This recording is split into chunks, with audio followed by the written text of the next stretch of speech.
Welcome to my channel. Listen to my stories every day. Comment, like and subscribe to my channel. Enjoy listening.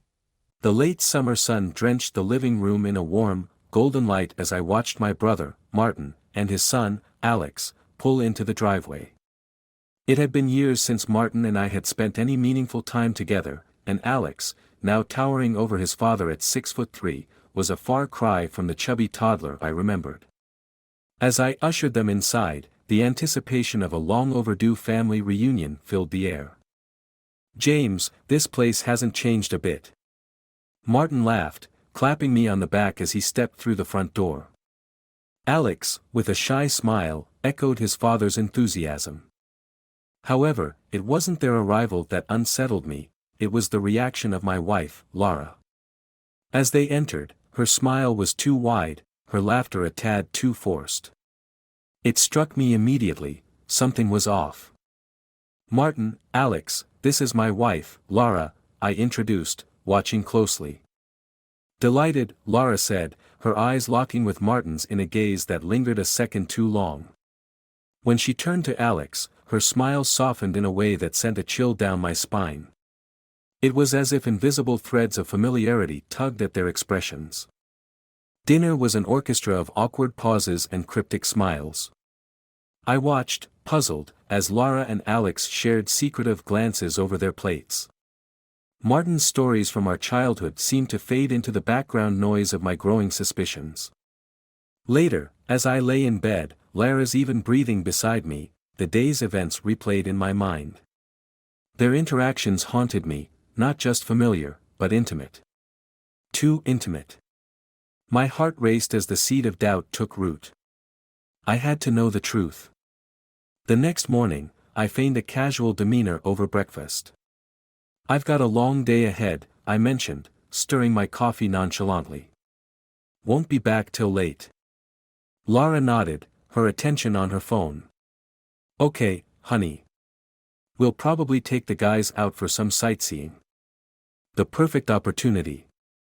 I needed to see what happened when they thought I was gone for the day. I left as usual, the weight of my plan anchoring every step. Parking my car a few blocks away, I returned on foot, my heart pounding with each step closer to home. The house, usually a sanctuary, now felt like a stage for a play I dreaded to witness. Quiet as a shadow, I unlocked the front door and slipped inside. The sounds that greeted me confirmed my worst fears. I moved, unnoticed, towards the living room, my breath caught in my throat. There they were, Laura, Martin, and Alex, lost in laughter and conversation, looking far too comfortable in each other's company. But it was the sight of a bottle of wine and several scattered glasses that made my blood run cold. My family, my wife, sharing a moment that I was not a part of, something was terribly wrong. As I stood there, hidden by the shadows, a plan began to form. A plan not just of confrontation, but of revenge. The kind that would leave indelible marks on the lives of those who had betrayed me. Today was only the beginning. The truth would come out, and they would pay for their deceit. I retreated silently, the gears of retribution already turning in my mind. This was far from over. As I drive back to work, the echoes of their laughter and the clinking of glasses haunt me. I'm seething, my hands gripping the steering wheel with a force that turns my knuckles white. But anger soon gives way to strategy. I need evidence, irrefutable proof of their betrayal. My mind races through options as I park in my usual spot at the office. An idea sparks, and I make a quick call to an old friend from my college days, Tara, who now runs a private investigation firm. "James, to what do I owe the pleasure?" Tara's voice is a soothing balm to my frazzled nerves. "Tara, I need a favor." It's sensitive, I confess, my voice barely above a whisper. "Say no more." "Meet me at The Grind, the coffee shop downtown, in an hour." I agree, and the rest of the morning drags by painfully slow. I leave the office earlier than planned, claiming a sudden migraine. The drive to the coffee shop is a blur, my thoughts scattered and dark. Tara is already there when I arrive, her expression serious as I sit down opposite her. I quickly sketch out the situation, watching her professional detachment as she listens. So, you want surveillance on your wife, brother, and nephew? Tara clarifies, her brow furrowed. Yes. Pictures, conversations, anything.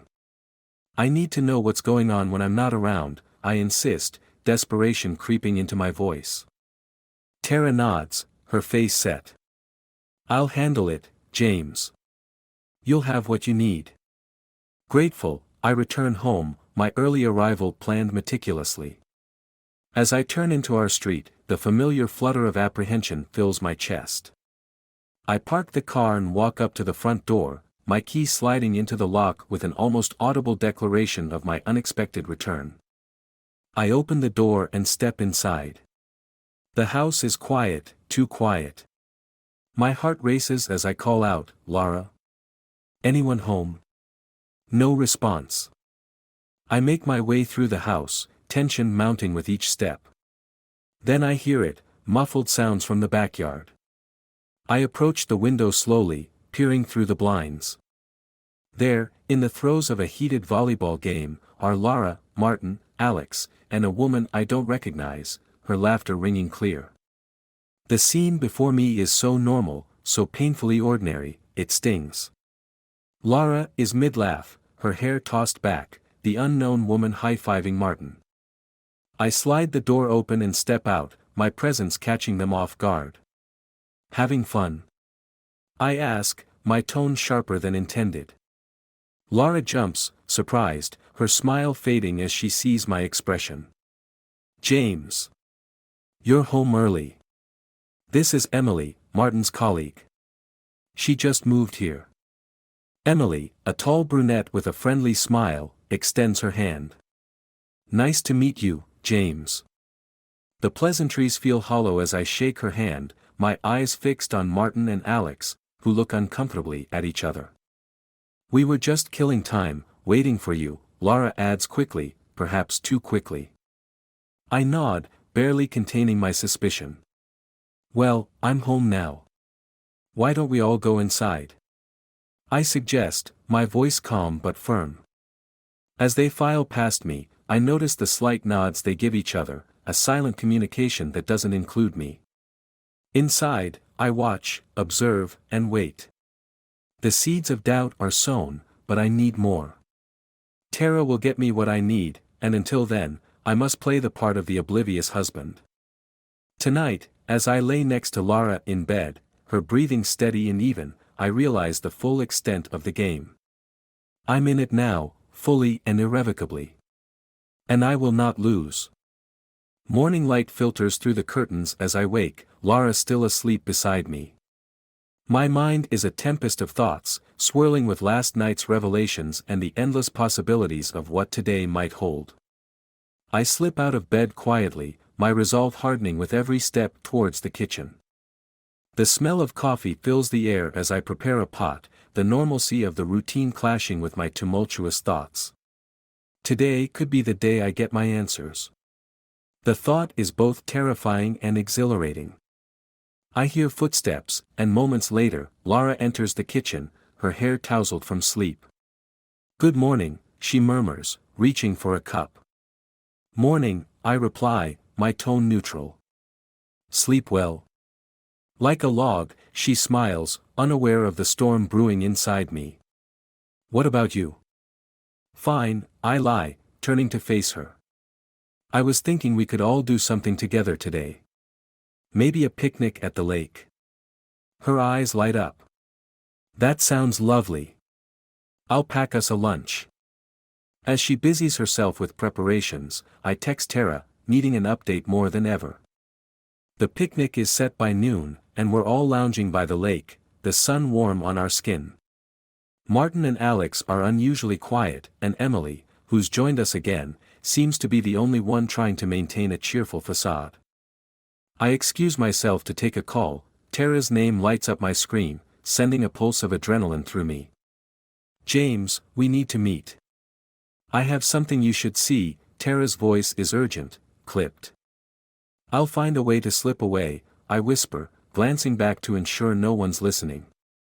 Half an hour, the usual spot, she instructs before hanging up. Making my way back to the group, I announce, I need to run a quick errand. Forgot to pick up something for tonight. Lara looks concerned, but nods. Hurry back. The drive to meet Tara is tense, each red light a test of my patience. When I finally pull up beside her car, she's already outside, waiting. What is it? I ask, barely containing my urgency. She hands me a folder. Photos and audio from yesterday. It's enlightening. I flip open the folder, and my heart stops. Photos of Lara and Martin, too close, their intimacy undeniable. A USB drive lies beneath the photos. I plug it into my car's audio system, and the conversation that plays confirms my worst fears. Their words, laced with affection and past secrets, slice through me like a knife. I sit back, the evidence burning in my hands. What now? I ask, voice hollow. You need to decide how far you're willing to go, Tara replies, her tone serious. I want to confront them. Tonight, I state, the words tasting like ash in my mouth. Be careful, James. Emotions like these can make people do unpredictable things. Armed with the truth, I drive back to the lake, the weight of the upcoming confrontation settling in my chest like lead. When I return, the atmosphere is light, laughter floating on the breeze. They don't know the storm that's coming. I force a smile, hiding the turmoil inside. The day drags on, each moment stretched taut with my anticipation. As the sun begins to set, painting the sky in hues of orange and pink, I decide it's time. Can we talk? All of us. I say, my voice steady despite the shaking of my hands. Confusion and concern flit across their faces as they follow me to a secluded spot by the water's edge. I take a deep breath, the folder in my hands. I know about everything, I begin, my voice breaking the silence like a gunshot. As accusations fly and secrets spill, the facade of the perfect family gathering shatters. By the end of the night, nothing will ever be the same again. The calm of the evening is a stark contrast to the storm raging among us as we stand by the lake. The sun dips below the horizon, casting long shadows across the ground, mirroring the darkening mood. James, what are you talking about? Lara's voice trembles slightly, her face a mask of confusion and dread. Martin, standing beside Alex, looks equally perplexed, but there's a hint of something else in his gaze, guilt, perhaps.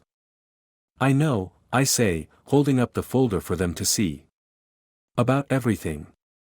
About you and Lara, Martin. And whatever this, I gesture towards Alex and Emily, is supposed to be. Lara gasps, her face paling. James, I can explain. Save it, I cut her off, my voice cold and steady. I turn to Martin. How long? Martin swallows hard, his eyes avoiding mine. It's not what you think, James. Isn't it? I challenge, anger bubbling inside me. Emily steps forward, her expression earnest. Please, let us explain. It's not what it looks like. I laugh bitterly. Not what it looks like. I have photos, conversations. What more proof do I need? It's true, we've been hiding something, Martin admits, his voice heavy. But not an affair. It's about this, he gestures to Emily, who nods, taking over. Martin and I are part of a community support group for families dealing with addiction. Lara reached out to us months ago because she was worried about you, James. Confusion replaces my anger. Me? Yes, Lara interjects, her eyes filled with tears. You're drinking, it's been getting worse. We didn't know how to bring it up without upsetting you, so I talked to Martin, and he suggested the support group. I reel back, the words hitting me like a physical blow. So, the meetings, the secrecy, it was all to help me? Yes, Alex adds. I've been coming along to support my dad and Lara. Emily's been a great help too. I stand there, dumbfounded, the folder slipping from my hands and scattering its contents into the wind. I had no idea. Lara steps forward, her hand reaching for mine. We wanted to wait until you were ready to hear about it. We just wanted to help. The realization of my misunderstanding begins to dawn on me, mingling with shame and a newfound clarity. I look at each of their faces, Martin's apologetic, Lara's concerned, Alex's supportive, and Emily's compassionate. I think I need help, I admit, the weight of my denial lifting as I speak the words. We know, and we're here for you, Martin says, clapping a hand on my shoulder. The night ends not with the confrontation I had anticipated, but with an impromptu gathering around a fire pit near the lake. We talk openly about everything, my drinking, the support group, and how to move forward as a family. It's not easy, but for the first time in a long time, it feels like we're truly connecting. As we watch the flames flicker and dance, Lara leans against me, her presence a comforting reminder of what I almost lost to misunderstanding and misplaced anger. We'll get through this, together, she whispers. And in that moment, I believe her. The path to recovery seems daunting, but with my family by my side, I feel hopeful. Tonight, the ties that bind us are tested but ultimately strengthened, not by shared deceit, but by a collective commitment to healing and understanding. In the end, the real revelation isn't about betrayal, it's about the unseen struggles and the quiet strength of family coming together to support one of their own. It's a painful lesson, but a profound one that I'll carry with me as we rebuild and move forward, together.